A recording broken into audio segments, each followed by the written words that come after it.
live. Let's see if we can get this thing to record. Officially live. Being now streamed. Record computer. Pull this thing up as well. And I honestly can't see once I do this, so I don't know. You've got to tell me if we're actually up and running. I got all the notes. We are up and running. Live on Facebook. We're up and running. And recording. Yeah, all right. We did it. Let's go. Welcome to the Wealthy Body Limitless Mindset Roundtable. My name is Logan Manzanares, and we have John Bodner on here and Tim Cruz on here as well. And today, on our episode numero uno, we're going to be talking about what is a limiting belief. And so, as we dive in here, we're going to break down the concept of limiting belief, why it's important to understand what it is, and most importantly, understand how to eliminate these limiting beliefs and replace these limiting beliefs with positive, limitless beliefs. So let's go ahead and let's get rocking and rolling. But before we get into the first talking point here, my name is Logan Manzanares, and I will be hosting this Limitless episode. And John, you want to introduce yourself? After you. My name is John Bodnar. I'm a coach at Big Sky Barbell, and I'm really excited to talk to you about limiting beliefs. It's something that's had a huge impact on my life, especially lately, and the joy of being able to share this is it's immense, actually. All right, you guys hear me? I am Coach Tim, another coach with Big Sky Barbell. I'm a self-admitted meathead / nerd. So I love to just unlock basically the top end of human potential. So I'm excited every time I find a new hack or new tweak that can help myself, but also ultimately help the people that I serve, which is really where I get my fulfillment for on a day-to-day basis. All right, here we go. Let's get rock and roll. So what is a limiting belief? So a limiting belief is putting a condition on our personal power, wealth, health, relationships, and happiness. And so that if the world has the power to change and not me, right? So that's what a limiting belief is. So based on that definition, John, tell me a little bit, what do you view as a limiting belief in layman's terms? To put it as simply as possible, a limiting belief is a belief that does not serve you. It's something that you truly believe is true, but isn't allowing you to, or is actually preventing you from growing and reaching any sort of goals that you set for yourself. Yeah, that's fire.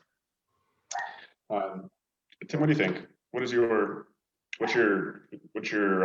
take on that concept? John kind of stole the words right from my mouth, but to kind of just maybe rephrase that a different way, it's a condition that you put on yourself.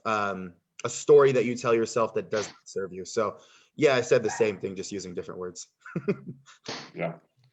And I think one of the things that really pops up in my mind is like anytime that you tell yourself a story that hey, I can't lose weight, or I can't make it to the gym today, or I can't stick my meal plan because XYZ reason, that's ultimately a limiting belief that you were basically putting on yourself. And I think that's really what a limiting belief is. It's just a negative thought and a story, really, that you tell yourself that doesn't serve you, as John said right from the beginning. And so however you want to frame it, I think it really just comes down to the negative self-talk, right? And so let's talk about what the opposite side of that is. So we're talking about a limiting belief. Well, what is limitless living? And so the definition of that is choosing to be abundant, confident, and happy right now, right? It shows that I am the only one who needs to change for my world to make sense. So Tim, I'll let you lead this one. It's hard for John this time. What is your take on what limitless living is? So obviously, it's not as simple as the world is my oyster. Anything is possible. We obviously have to follow the guide of natural law. So I might think I can fly like R. Kelly said. That's not exactly true. However, I do believe that a limitless mindset is removing all of those negative cognitions, removing all those limiting beliefs, and replacing those with more empowering beliefs, such as I can lose weight. I am healthy. I am fit. I am abundant. I am loving. I am, like all these I am type statements that really do empower the way that we think about ourselves, but more importantly, the way that we talk to ourselves and treat ourselves. Yeah, that's fire. Yeah, absolutely. And yeah, I view it as choosing to step into a certain persona or an alter ego, and something that recognizing by making that choice to step into believing positive things about yourself, about the world, about other people, that eventually you will truly believe those things. And it's a very powerful experience to tell yourself that you believe something, and then one day you're like, hey, that actually makes sense. And all of a sudden you feel this sense of control and truly feeling limitless within the confines of reality. You know, I'll kind of piggyback on that a little bit. I think that, you know, how I see limitless living is that, like, every single day you wake up, you have the choice. You have the choice to be happy today.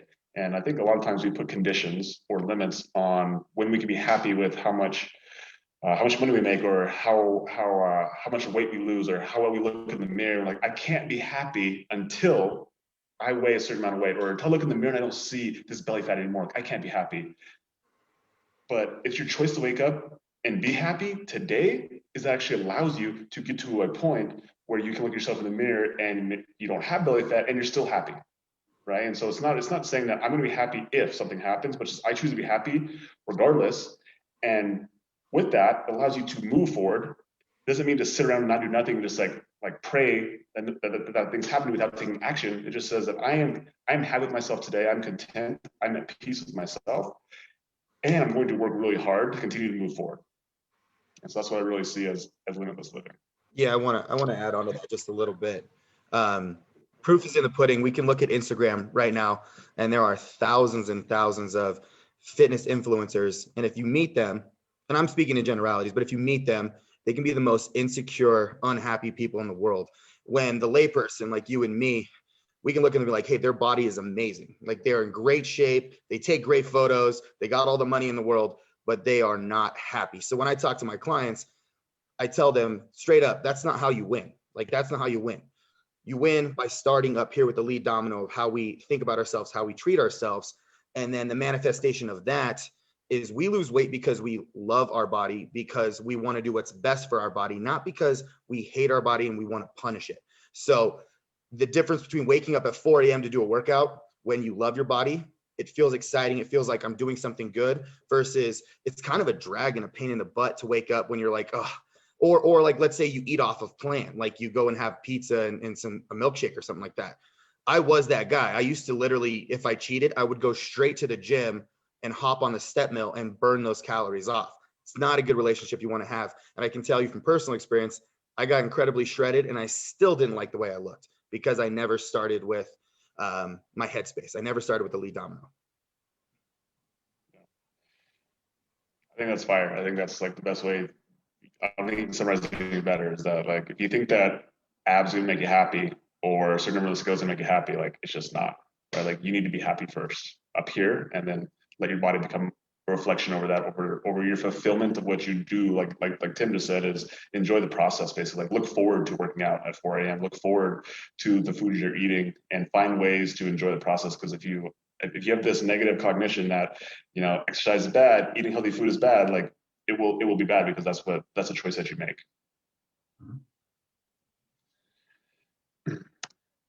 All right. So this is another cool concept, right? And so the difference between consciously creating your life versus unconscious. And if you're listening to this, there's probably been a time, and maybe you're still in this time, where you just have unconsciously got to where you have got to, right? Like, there's not been a plan in place. There hasn't really been like steps that have been followed. Just like, I just kind of ended up here, just kind of floated through life. And myself, personally, I've definitely been in this phase of my life before, and now I'm like a true, like, conscious creator.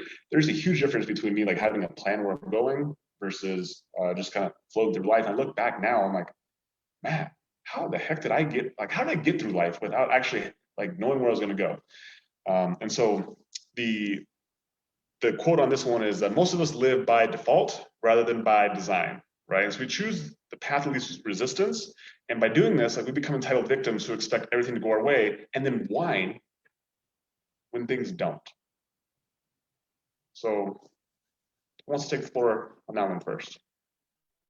I'll take it. I have a personal example of that, and it wasn't actually all that long ago either. So I worked very hard at a couple of jobs and was very successful with my work. And when I was eventually unemployed, I just kind of sat around. I didn't really apply for jobs. Like if something came up on Indeed, I'd be like, oh yeah, that sounds cool. Here's my resume. Skip the cover letter.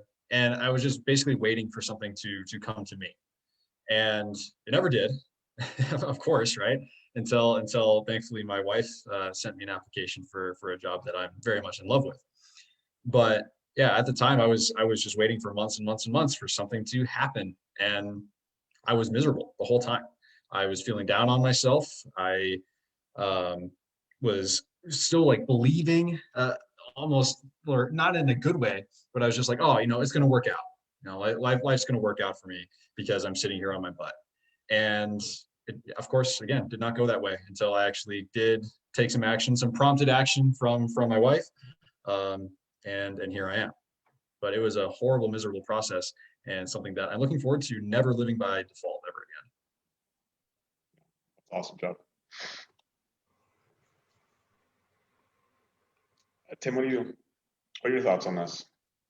So when I think of that quote, my mind instantly goes to two things. So the first thing is kind of in we'll start with the layman's term before we go to the psychological term. So layman's term, the victim mindset versus the hero mindset. And I don't remember, I wish I could quote the person that told me this, but if you picture your life like you are the star in your own movie, like action film, how would you live your life? Would you let things just happen to you? No, the actions hero never does that. They always take control. Things always don't necessarily go the way that they want them to, but they find a way through. They find solutions. They overcome obstacles. And when that brings that back to what that beckons is the idea of where our control lies. So in psychological terms, we have either an external locus of control or an internal locus of control. And obviously an external locus of control is that the world is happening to me. And the problem with that is we have no control over our circumstances at all. And we tend to whine and cry and be very upset when things don't go our way because we don't feel like we have any control. If you flip that and you have a complete internal locus of control, you start to view the world and problems as opportunities to overcome obstacles. So like you go through some hardship, right? Like I'll kind of pull this back to September. I got diagnosed with Crohn's disease in September. Now, for most people, that would be kind of like dang, I'm out of the fitness game for sure. I just got to worry about staying in remission. Well, and I lost like 45, 50 pounds during the sickness this summer. And I could have easily just been like, well, life just threw me a bad deck of cards. This is what I got dealt. But instead, I took the ownership upon myself, the internal locus of control, to find solutions, to figure out a way to do what I love to do, which is lift heavy ass weights and eat a bunch of food so I can gain a lot of muscle. I found a way to do that without giving up my control. So fast forward a few months, I'm the heaviest I've ever been, put on the most muscle I've ever put on. And I never would have been able to accomplish that if I just would have had that victim mindset, that external locus of control. So I think it's super powerful. That's awesome, dude. Those are both great stories. And I think it really comes down to it's your choice, right? It's your choice to view the world as, man, like life sucks, or hey, like this is my opportunity. And in both your guys' situations, it was really taking it like, okay, like things aren't going the way I thought they were going to go, but how do I turn this into a positive, right? How do I make this to a positive? How do I learn from this? And ultimately, that's really what it's about. Is like, how do I grow and continue to move forward, and like start to create my life? Because ultimately, like, don't let the failures or the hardships or the obstacles you've had in the past like define you. Because like as Tim just said, like you're writing your story, and like the best stories have the best climaxes, which means that there's like a part where maybe you're on top of the world and then there's a huge crash, right? That's part of the story. As long as you're willing to continue to fight forward and continue to move up that hill and continue to keep trudging along. Because like think about this, like if you just never stop trying, truly, if you just never stop trying, you do give up on yourself. Like, do you think you're actually going to make it? Do you think you'll be successful? right? So it's just figuring out how to stay in the Undoubtedly. game. So that's the game. The game is, how do I stay in the game, right? And so when we talk about beliefs, right, our fundamental beliefs about ourselves and others and our circumstances and the nature of our reality determine all of our actions. And so I'll start with this one. And so how I interpret this is that basically what we believe that we can do, we will do, right? So if we feel like, if we constantly tell ourselves that we are not capable, that we are not worthy, and that we don't deserve to lose weight, we don't deserve to have abs, we don't deserve to be complimented, then we will do everything in our power to make sure that that story becomes the reality. Which means that we'll start making progress. We'll do really good for a couple weeks, and then we'll sabotage on purpose because we just can't live with the fact that maybe we could actually be loved, that we actually are worth this, that we could actually be capable, right?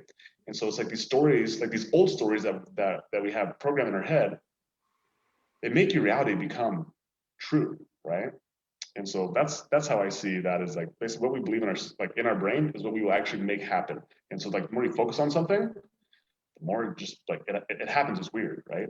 And so it goes both ways, which talked about the positive part as we kind of move through this, but ultimately a lot of the negative things that happen in our lives is because we're so focused on it, and we make it become a reality. Like we're looking for it. Yeah. So, John, what are your thoughts on that? This might not be the most serious example of that, but getting what you think about and thinking about negative things. I embarrassingly, it took a long time to learn how to ride a bike, at least relatively. I wasn't. I started trying when I was like 5 or 6. When my dad was like, "Oh, I learned to ride a bike when I was 4. You gotta do this now." And I hated it so much and failed so many times that I didn't even get off training wheels till I was like 8 or 9, and that was just a source of embarrassment for me. But I remember very vividly one of my lessons on the bike. My dad told me, "Okay, you go where you look, so look where you want to go." And I ended up, of course, doing the exact opposite. I looked at this tree over to my right, and I was like, "I don't want to hit that tree," and that's exactly what I did. I just slowly steered into it, crashed into the tree, and didn't get on a bike again for like another year. So yeah, that's the law of attraction in very literal terms. Looking at Hey, that in tree. all fairness, my now 11-year-old, she didn't learn how to ride a bike until she was 8. So she was right there. She Well, I refused to ride feel a bike for her. until I understand. Tim, what are your thoughts on this? This kind of reminds me of a book that I read a few years back. I don't know if you're familiar with it. It's called The Big Leap by a guy named Gay Hendricks. And the analogy that he gives is it's like a thermostat. So a thermostat works, it's like our self-regulator.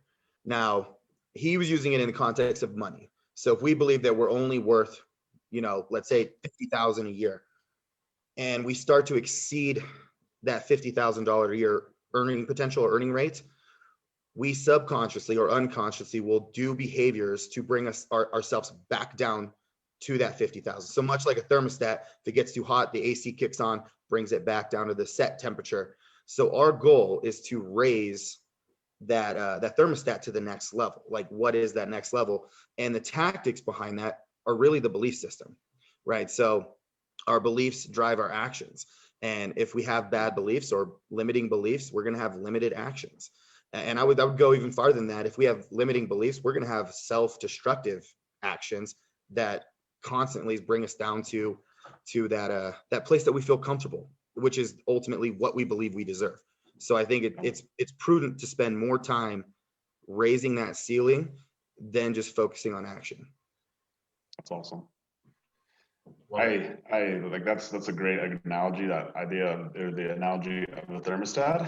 And I think it's so much so when you see somebody like who's super committed, and this might be something that you guys have experienced in your lives, is like when you just absolutely know for certainty that you can achieve a goal, like how much more excited are you to actually wake up and do it? Right? You're just more. like absolutely certain that if you just do step A, B, and C, that you're just like, it's 99% chance that you're going to accomplish your goal. Right? Now, if you know that there's only a 1% chance of you accomplishing your goal if you just do steps 1, 2, and 3? Like, how excited are you to go do the steps 1, 2, and 3? Depends on the outcome. Right? And so I think having your beliefs and like whatever you are doing, having that belief set, like whatever you're doing that you can do, and you have that high thermostat, you have that belief that you can do something, is what actually stimulates your response to actually doing the things. Where if someone doesn't believe, like, it's the reason why like quick fix and gimmicks, like why some people do them, is because most people just realize at some level that it's probably not going to work, but there's a low action threshold to do it as well. So like they usually don't cost a lot of money. They usually don't take, aside from like changing like a diet for a short period of time, you're like, I'll give it a try, right? And so it comes to this trying out mentality. And I think that's what ends up happening, is that because people don't really truly believe, that's why they end up getting the results that's why the quick fix and games are such a thing, is because it just plays on people's fundamental beliefs that they can't do it. Like, well, what does 21 days matter? Or does 6 weeks matter? Right? Or what does 7 days matter? Right? Yeah, kind of like if we look at if you look at the statistics of millionaires, like self-made millionaires, and contrast that against their IQs, the average IQ of a self-made millionaire is a lot lower than what you would think it would be. And it's most likely because they don't know that they can't do it. Like, they honestly are too dumb to know that they can't succeed. So they just do it anyway. They have, I almost call this, and I try to use this with my clients a lot too. It's like, I want to subtly brainwash you to believing in yourself as much as I do. I believe in being delusional to an extent. Mm-hmm. If you honestly think that you can do it, there's really nothing that you can't do, minus the natural law part. Yeah. Right. And when you truly believe you can do something, when you hit an obstacle, which you're going to, instead of saying, "Oh, I can't," or "This won't work," or "I knew it," right?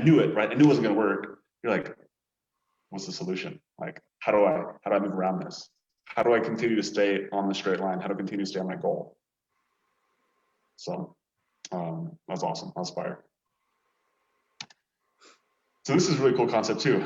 So if you look at this from a tech standpoint, if our brain is the hardware, then our beliefs are the software, right?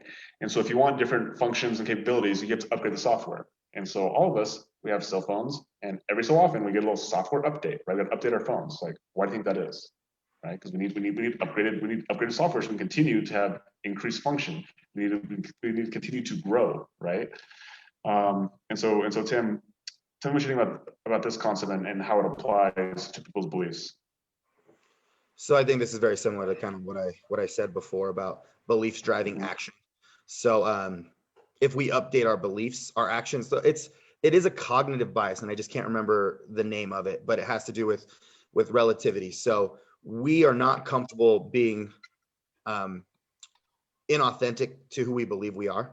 So like a lot of times we work with clients, it's about first and foremost changing how they identify themselves. If they identify themselves as, oh, like I struggle to, I have trouble eating healthy, or oh, I just don't have time to work out, or oh, I just can't get in shape. Like, those are all identities. Like, those are all identifiers. So I like to start with changing those identifiers to help them to identify as a fit person, or better yet, a wealthy body. We start there. That is the belief structure. That's the infrastructure that governs all of their behavior. So if the software is on point, it is in line with your goals, then the daily actions, the habits, the rituals, the routines, those naturally occur because we as human beings want to be in line with who we believe we are. If you're a devout Hindu, you're not going to go eat McDonald's and have a Big Mac. You're not going to eat beef because devout Hindus don't eat beef. That's not what they do. So same thing, if you're a fit, wealthy body, you're not going to go out and, drink and stay out till 2 a.m. and then go have, In-N-Out Burger or Taco Bell, whatever's open late night, because that's not what a fit, wealthy body does. So we start with the identifier, or the identity, which is the software, and then the hardware are the daily actions that have to line up with the software. That's fire. That's perfect. Yeah. I'm not gonna add anything else to that. I can't either. That's, yeah. I think to summarize, like, if I had to summarize it, I would just say that, like, more you identify as a fit person, and in this case, like as you identify as a wealthy body, it allows you to make better decisions without even knowing what tactics to actually do. It's like, what was it like what would a wealthy body do in this situation, right? Because a lot of areas are gray, and so it's like what would a wealthy body do? Okay, I'll do this path because that's what I believe. It's like stepping into your alter ego. It's like stepping out of yourself and moving into this new person. Like what would a wealthy body do? Like what would a fit person do? And like, okay, that's the decision to make. And so that's the only thing that's how I would summarize it. So that's awesome, Tim. That was really good. And I know Tim's been actually touching on this a little bit. And so I think the next question kind of comes to this is like, okay, like, yes, like if I believe it, then, or if you build it, they will come, right? Like if I just think it, then it'll happen. But what about like real limits? Like, is there really limits on life? And so like, obviously there are limits, right? And the reality is that there are natural laws that no amount of wishing or believing can magically make those things go away. So John, like, what's like the first thing that pops in your head when you think of a law that like is to be taken account of, to be taken account for when you're trying to change your body and you're trying to change your life, really? Yeah. I can't take credit for this example, but I just read today actually that one of the best ones is you're not most likely just going to magically be like a LeBron James, a superstar basketball player with all of the physical talent in the world to be the most successful, one of the most successful basketball players of all time.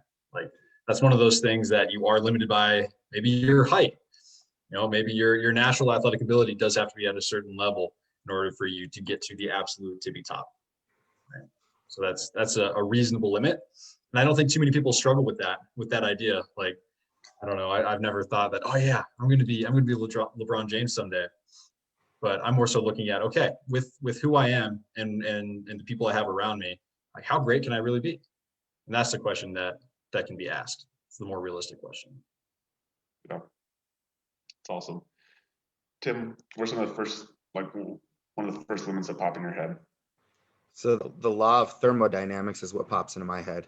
I know it's a little bit on the nose, but energy cannot be created nor destroyed. So therefore, in layman's terms, you can't just eat whatever you want. And like calories do matter, right? Like yes, we can identify. You just hurt some feelings, Tim. You just hurt some feelings. Calories do matter. And I really kind of irks me when I see all these fad diets like pop up. What's the one right now? The carnivore diet. Keto was the last craze, and then before that, paleo. And I mean, we've had so many of them. They're just going to keep cycling through, but they don't address the law, which is calories in matter. Like it does matter. But what I do want to state, like not to get on a tangent because we can talk about that for like hours. So we're not going to get derailed on fad diets. However, I do think so. Law of thermodynamics is the first thing that popped in my head. But I want to say that the limit that, like, our ceiling is much higher than we think it is. Like, I honestly think, like, if you go back to, I don't remember when it was, but do you know who Roger Bannister is? Yeah, 4-minute mile guy. Yeah, so he was the first guy to run the 4-minute mile. Before that, I mean, I don't know what they were saying, but there was a time where people didn't want to run or ride on trains because they thought our cells would like just fall apart because we weren't made to go that fast. And there was a lot of similar talk around like the human body being able to run a 4-minute mile. We weren't made to push it that far. They considered that a natural law at the time. He broke it, and I don't remember. Within the next year, it was just like commonplace for people to break 4-minute miles. And now they're dang near close to breaking 3-minute miles. So yes, there is natural law, but I think that it's way higher than what we think it is. So I would just say, let's just keep that out of the conversation. I mean, nobody's here going to try to like teleport or shoot lasers out of their eyes. In real life, like I want to lose weight. I want to look really good. I get this comment all the time is like, oh, I just want to lose a little bit of weight. Like you have someone who's over 300 pounds. They're like, oh, if I lost 50 pounds, I would be happy. And I always challenge them, like, why just 50? Where do you think you honestly could get to? And they're like, well, I don't know. I think I've never been lighter than, 250. So I'm like, well, we can get to 250, but I guarantee once we get there, you're going to realize that you can go farther, that your ceiling of belief is now this much higher. So I just want to put that belief in you from the beginning, that you have way more in the tank than you think you do. That's awesome. And that's where, like, as a coach, you get to give that borrowed belief to clients, or like for anybody's listening to this, like you get to get that borrowed belief from your coach, because like the reality is that you can, right? Like you can lose the 50 pounds, 100 pounds, even though like you think that your bones are too big, and you haven't weighed that, ever in your entire life, or since you were a fifth grader, since you were in high school. The reality is that you can get there. And again, that's where you get the borrowed belief from somebody who's done it with thousands of people before.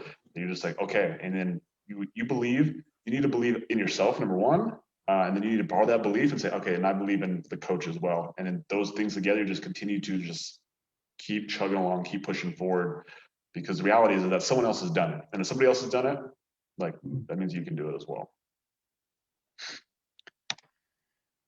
All right. Oh yeah, and this basically we just talked about, right? So this is basically to live limitlessly. It doesn't mean to magically cast off all limits, right? And become anything we want. It just means working within the natural laws and living in accordance with the proper limitations that serve us, and casting off false limitations that harm us. And so it's basically just what Tim said, is like understand that there are limits in life, and understanding what those are is great. So that way you at least know that, like even like what John said, is that, hey, if you're not over 6 feet tall, like, or you're not over probably 6'5", like you're not going to probably be a professional basketball player. Like that's just the kind of nature of the beast, right? But that doesn't mean that you can't be a successful athlete. It doesn't mean you can't be successful at something else. It just, sometimes you got to understand what your limits are to push in the right direction. And when it comes to weight loss, the really cool part is that, like, there's not a lot of actually limits on what you can actually do, besides what you actually think in your head. And unless your goal is to be 0 pounds, that's not going to be, that's not possible. But I don't think anybody wants to be 0 pounds either, so, which is fair. But outside of that, like literally, some people, they can get 0 pounds. Yeah. When you pass away, you'll become 0 pounds for sure. But outside of that, there is no real limitation. So which means like hormones. It means your bone structure. It means your inability to eat certain types of foods. Like ultimately, those are all self-imposed limitations. Yeah. Yeah, I was gonna say, how many times have you heard someone use like my hormones as like a self-limiting belief? And they've never been diagnosed, or they've never just have a slow metabolism. Growing up, I had a slow metabolism. I would eat about 18 to 2,200 calories a day, and I would gain weight. Well, now I eat about 6,000 and I'm losing weight. So I think a lot of that, I have big bones, I have bad hormones, my thyroid's messed up, slow metabolic rate, or my metabolism is slow, is really just an excuse to not do the thing. Yeah. It's just one of those self-imposed limits that's like, there's got to be a reason why I can't do this, and it's got to be my hormones, it's got to be my thyroid, it's got to be one of these things. And again, it's ultimately like it pulls it back to that self, like, where's the control, right? Yeah, the world is happening to me rather than I'm happening to the world. And we have a few clients in here, like Robin Miller, for example, and Mary Stenberg. They were women in their late 60s, past menopause.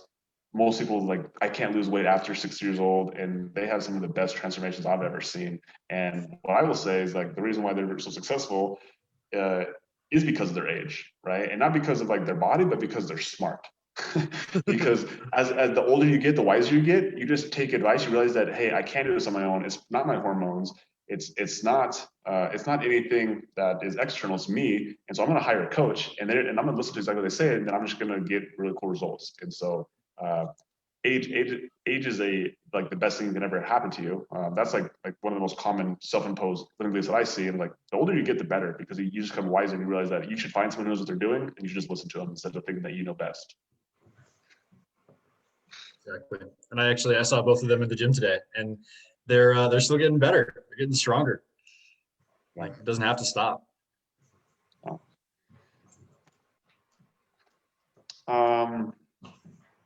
Yeah, and when you embrace the limitless mindset, like the result is that self-doubt and negativity, those thoughts naturally disappear, and you stop second guessing yourself. So, yeah, John, what do you think about this one? The stopping of second guessing yourself is huge. How many times have you started to do something that you either don't want to do or you don't believe that you can do, and you just stop, or you half-ass it because you know that it's not going to be, or you believe that the result you produce isn't going to be enough.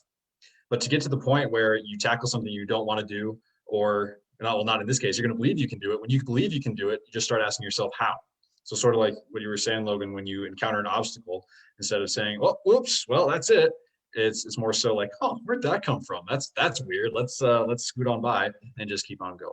So second guessing, it happens a lot more often than I believe people realize. It's like every time you encounter something that's even a little bit unfortunate, the natural reaction for a lot of people is to just quit. And that's what second guessing yourself truly results in, is quitting, whether it's for your health, whether it's for financial success, for a career. It's way too easy to stop if you have that self-doubt in there. I like it. So to kind of add to that, John, I agree with everything that you said. But I think the real fun part is when we get to that point where we hit obstacles, that we find that fun. Like we become a problem solver. So like you hit a plateau in your weight loss, or like I know right now you're trying to gain muscle now, right? I am, yeah. So like you guarantee you're going to come up against some kind of plateaus or obstacles in gaining muscle. It happens to everybody. Did today. And the fun thing is when you hit that roadblock, instead of being demoralized by it, you get to take a step back and be like, you kind of treat it like a game. Like, okay, if I move this chest piece here and this chest piece here, maybe it'll open up a path and I'll be able to gain some more muscle. Like it becomes fun and intriguing, because the cool thing about this whole journey, when we talk about fitness, like the whole wealthy body and like embodiment of wealthy bodies, is that it never ends. Whether you're in our program or not, like it never ends. You get to just keep getting better and better and better. And you're just going to come up against different problems. Like if you're 100 pounds overweight, you're dealing with, I would call them third world problems, like problems that require a certain set of skills and knowledge to overcome. Once you get down to your goal weight and then you start gaining some muscle, now we just trade those third world problems in for second world problems. And then when we get good at the second world problems, then we just trade those in for first world problems. Like, how do I get another set of abs? Or like, how do I get this extra vein to pop out in the middle of my abs? Like the things that the people the people with the other problems, the other set of problems don't even think about because they haven't come up to them yet. And it becomes fun and exciting. And I think when you can make this fun, you win, honestly. Like when you can make all of this stuff fun, and not just fitness, like from finances to relationships to anything that you want to, like self-improvement, if you can make the process fun, you're less tied to the outcome, which can be a long ways off. You're less tied to the outcome and you get more entrenched in the day-to-day activities, which is really what breeds success. And when it becomes fun, it's easy. It's super easy. Yeah. I like that what you said, it's a game. And I think the more we can play, we can view it as a game, it becomes more fun because like you don't win every single time, right? Which, and in this case, just means that like you set out to do something, you don't maybe get the exact result you're expecting, but you learn something from it. And then you go into the next game or the next endeavor or whatever it may be, you need a little more information and you play a little bit different.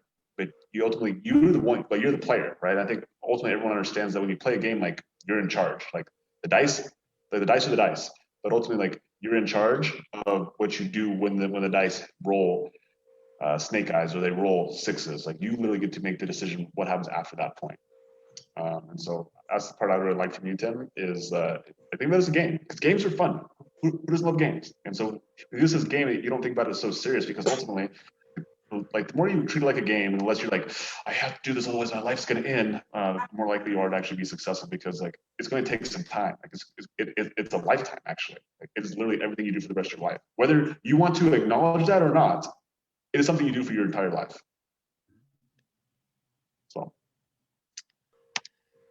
and yeah, and when you're able to, so this is literally just exactly what you said, right? And so when you get into this limitless mindset, instead of having fear, right, you replace that with love. Instead of getting envy and jealous, you replace that with gratitude. Instead of having victimhood, you replace that with acceptance. And instead of getting anger and anxious, you replace that with peace. Right? So I think these are actually one of the greatest skills you can have, is actually changing these. And we talk about this a lot, is like anytime you get anytime an event happens, you ultimately you feel like a reaction, right? So you get stimulated by this. And so what most people do who are unconscious, they just automatically react immediately to that feeling. Right? So they get angry, they punch a hole in the wall. Something I used to do, right? They used to get fear and they used to like shy away. I used to do that too, right? Something bad happened to me, and I would be like, oh, like, the world's out to get me. Screw it, right? I'm gonna do nothing. So something's happened to me as well. And then, but when you're able to truly take control and say, hey, this is my life. I am the power, I'm the creator. You basically hold a space between that event that happened, that feeling, and your response to that feeling. When you're able to hold that space, you'll ultimately allow yourself to make a decision. Whether you're like, hey, like, am I going to let this initial reaction of this anger or this fear, am I going to let it make me react in a negative way? Like I'm going to go punch a wall, or I'm going to like go cry or throw a tantrum, or am I going to acknowledge it? Like, hey, like, I feel it, but does that belief serve me? Does this belief serve me that I should be angry? Does this belief serve me that I should be jealous or that I should feel like a victim? No. So then you get to decide what your next action step is. Like, okay, instead of being a victim, I'm like, how do I make this into how do I make the chess piece, as Tim would say? How do I find a way to move towards my goal now? Like, and get excited about it. So you literally change that feeling of sadness and fear and anxiousness, like you flip it around to excitement and a challenge. So that's how I view that. So stimulus, space, response, and that's directly from Dr. Kashi, who I believe is like one of the smartest people on the planet. That's the concept that he's taught me is more time you can like separate when you get triggered, basically, which is what a stimulus is. You can separate that. You're more likely to make a logical decision because you take the emotion in, you absorb it, you understand it, and then you decide how you want to react to it. And if you're logical at that point, you can react in a way that serves you rather than negatively affects you. And if you're able to control that skill, you're able to be successful. So, Tim, I know you're ready to like dive in on this one. So, No, I love everything you're saying.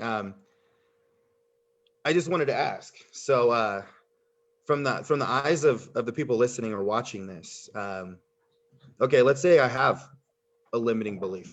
Let's say I don't believe I can get in shape. I don't believe I have the time to work out. How would you approach breaking that belief, helping me break that belief? yeah, good question.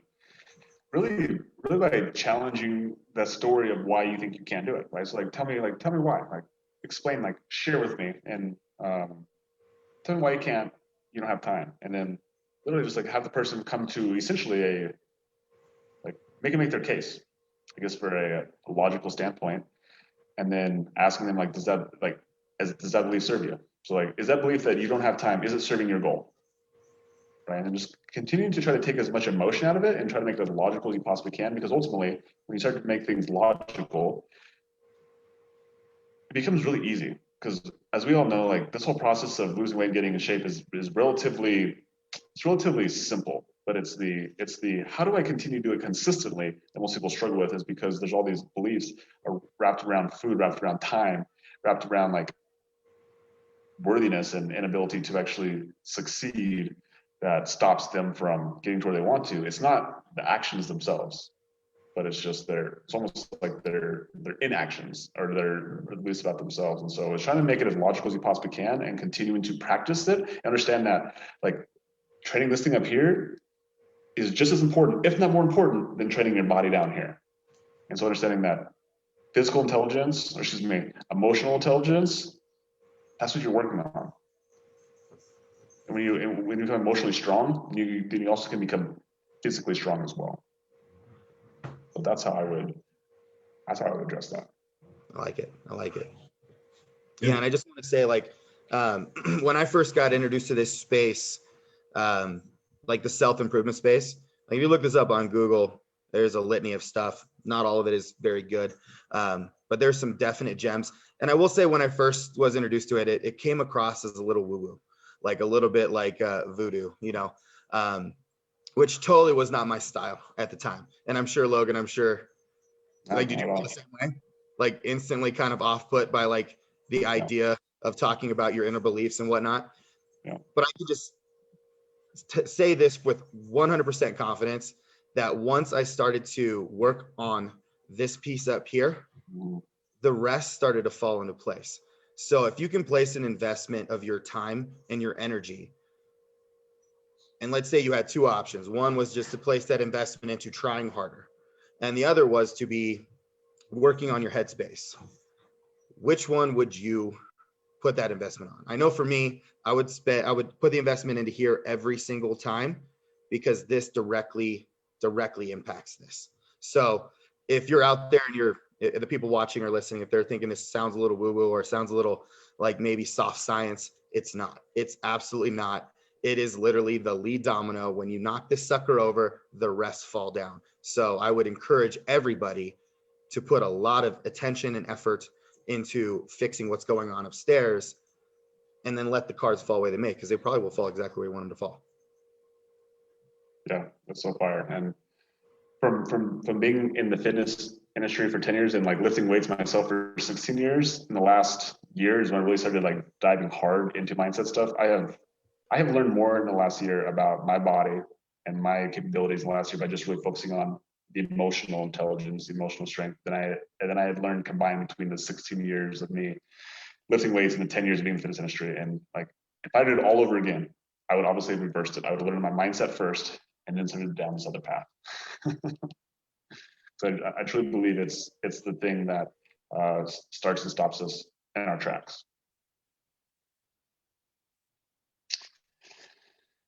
All right. So your emotions change because you change, right? You don't change the nature of reality, but rather your opinion of it. You stop viewing the world and the people out to get you, and instead start seeing all opposition, hardship, and conflict with other people exist for the sole purpose of serving you and helping you grow into your best self. And so this is obviously something we talk on a lot, but this is our last little talking point. So John, finish out here. Like, tell me, like, what does this mean, and like, how do people at home, like, how do they apply this? What is the process for them to like take the information, understand it now? Like, what do you do with it? Well, kind of back to what you said about challenging the story. Just simply ask the question of why do you believe a certain thing? The classic example of why do you believe that you don't have time? What does that stem back to? Is it because somewhere in your childhood you learned that you weren't as important as other people? Is it because you've seen examples of that throughout over the years of people putting themselves first and you would, or putting other people first, and you admire that without realizing that, like, in order to put other people first and actually be the best person you can be for others, making time for yourself is the way to do that. So really just the very, very first step is just simply asking why. Why do I believe this? And then of course the next question of, does it serve me? And then from there, start to replace it.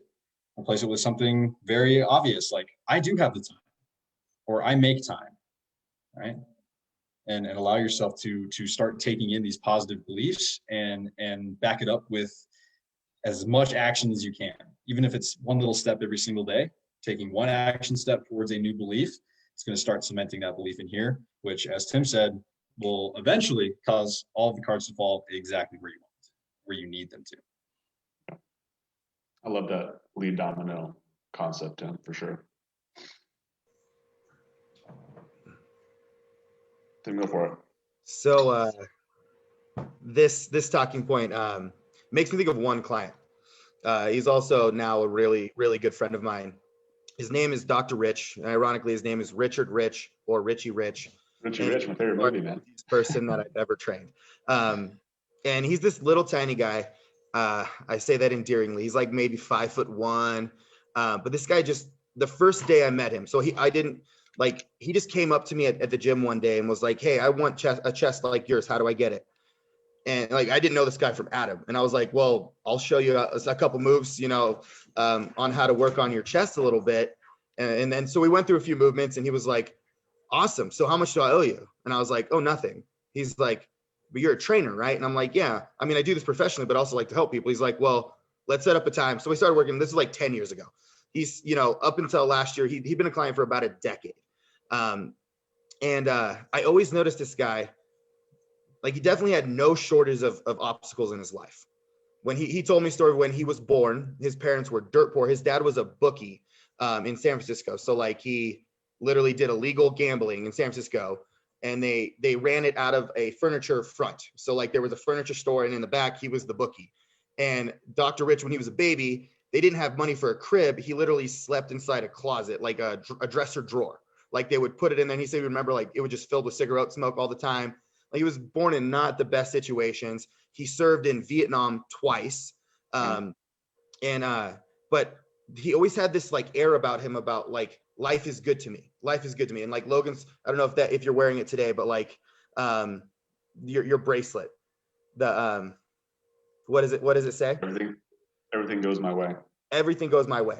And he had that mentality. He like embodied that mentality.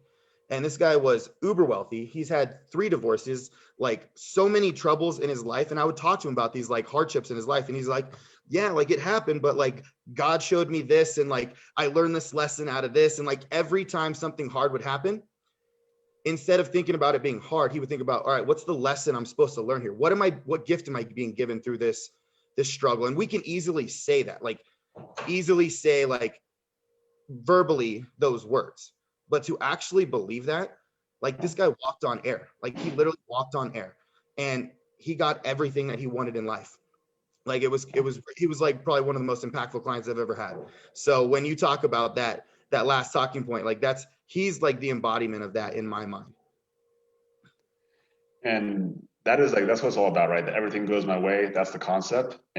But I think the message that I think is important to understand is that like most people think that those type of people, like it's natural. It's probably natural for the doctor, right? But like this, I know this, John knows this. Like it's a skill. It's a skill to be able to analyze those situations and like take that statements that you get, that initial like, oh man, like I did not expect this to happen. This is not what I thought.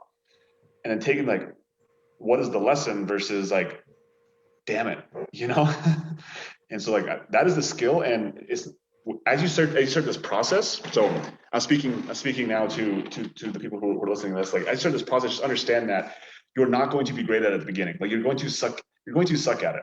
But as long as you continue to focus on, you continue to have it top of mind, like you'll get better and better at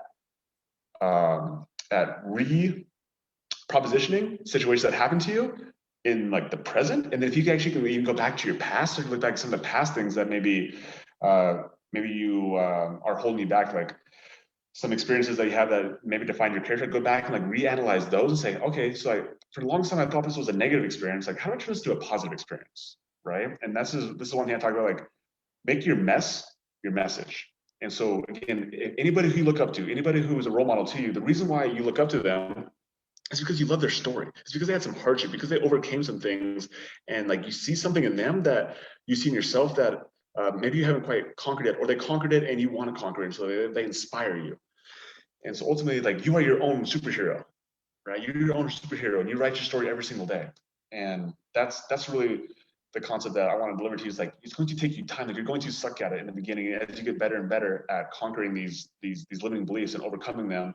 You get better and better at it, and then all of a sudden one day, 20 years later, the person who you're not mentoring is on a Zoom call, and he's talking about how cool you are because you taught him so many lessons, right? Like that's what's going to happen, but it's going to take some time. Like it only took him, 50, 60 years to become an overnight success. You know what I'm saying? Yeah, just like Sam Holden, right? The 20-year overnight success. Exactly. And I think that's like, if there's one limiting belief that I want anybody to have when they leave this call, it's that success does not happen overnight. Like that is the one limiting belief you should understand. Is that is true. Like, or success does not happen overnight. Success happens overnight is a limiting belief. Not true. Right? So that's it. Outside of that, you literally can't accomplish anything. So awesome, guys. So episode 1, what is limiting belief? We wrapped up all our talking points. Tim, John, you guys were amazing. Appreciate you guys' insight. Appreciate you guys' wisdom. What's limiting belief?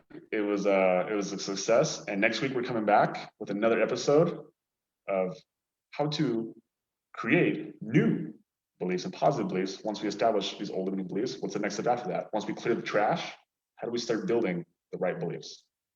So, hey, happy Thursday, fellas. Good chatting with you guys. Hopefully you guys enjoyed this, and we'll be back next week with episode 2. But until then. All right, We're Logan. out. Take it easy, John. Take it easy, guys. See ya.